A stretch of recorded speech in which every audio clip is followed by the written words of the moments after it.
Hello again, everyone.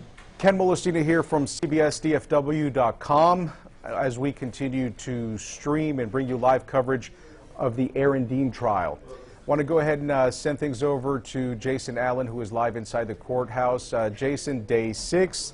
Both sides have rested. They have had their closing arguments, and the jury now has the case. Their deliberations have begun. Talk to us a little bit about how it all went down today in the courthouse. Sure, Ken. So a lot of anticipation for this today. Started a little bit later than we expected, a few minutes after 9 o'clock, and that was just because we understood that the judge and the attorneys still working out some of the instructions to the jury, the charge that would be read to them.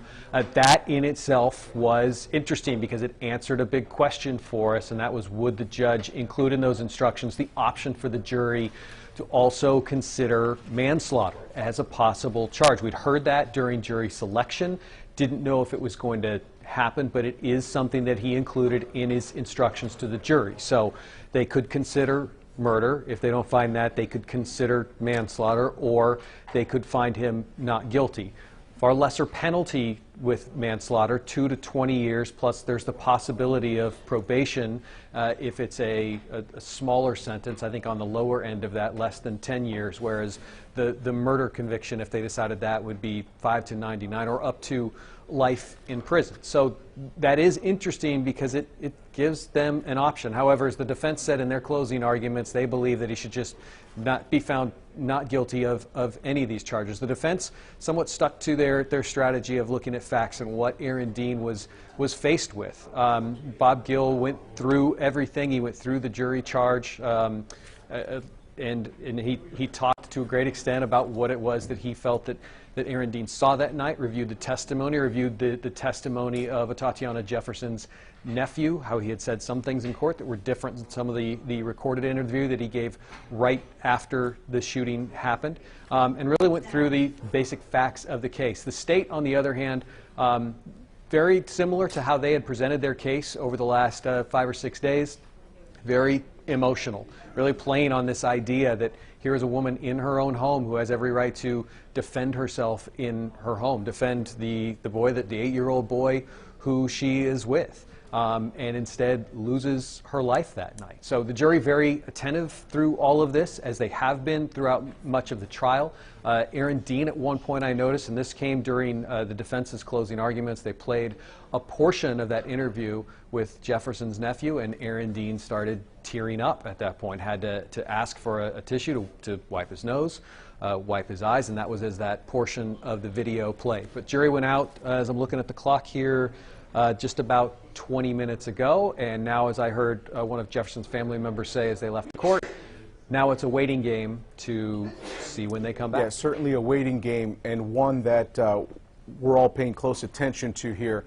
Jason, I wanted to ask you a little bit about the emotions from family members on both sides. You talked a little bit about Aaron Dean's reaction, reaching for a tissue, tearing up a little bit. Did you get a sense at all at how families were feeling when the closing arguments were being made? I was looking at them on both sides of the room, Ken. They stayed. There really wasn't. There were no outbursts. There was no big shows of emotion. They were listening very intently to both sides. You may have seen a slight head shake when they heard something from the defense that they didn't like. You may have seen a slight head nod when they heard something from the prosecution, a point that they felt really wanted to hammer home. But they were just watching and waiting. It's a difficult case. I think both sides see that. I think both sides, obviously, on either side of the room have their opinion on how this one should go. Yeah. But nothing real obvious. And again, nothing real obvious from the jury either. They were paying very close attention to attorneys on both sides. They were still taking some notes, even when confronted with a lot of the big, loud, emotional arguments that you heard from the prosecution. They didn't waver. They just sat there and watched very closely. And now we'll see what they Jason, do. we know that the potential outcome of this trial and of this verdict could cause some dicey situations outside the courthouse. for lack of a better description. What do we know about security measures that are already being taken? Yeah, good question, and that is something that has been talked about, and not just recently, but we know that city governments have been meeting, county governments have been meeting often in closed session to talk about this case. We know that the police department, the sheriff's office have been meeting for the last year and a half in preparation for this. I mean, we thought it might potentially go to trial all the way back in the summer of 21. They were talking about that and making preparations. It's clear even earlier this week that they were starting to prepare for some of those things, not knowing what could happen, really not knowing what could happen either way on how the verdict comes out. There have been some police officers from Fort Worth that have been evident at least in the morning hours, outside the courthouse.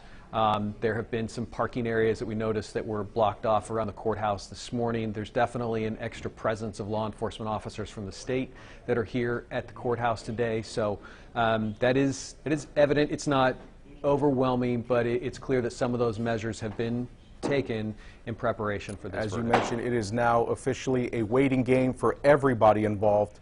So, Jason, we'll let you get back to it. If something happens in a short order, please let us know. And we will, of course, keep an eye on it from this end over here. So, Jason Allen, thank you once again for briefing us from the very latest from inside the courthouse. Folks, thank you so much you bet. Thanks, Ken. Thank you for joining in on this stream update. We'll have a lot more for you on CBSDFW.com as well as our newscasts throughout the day.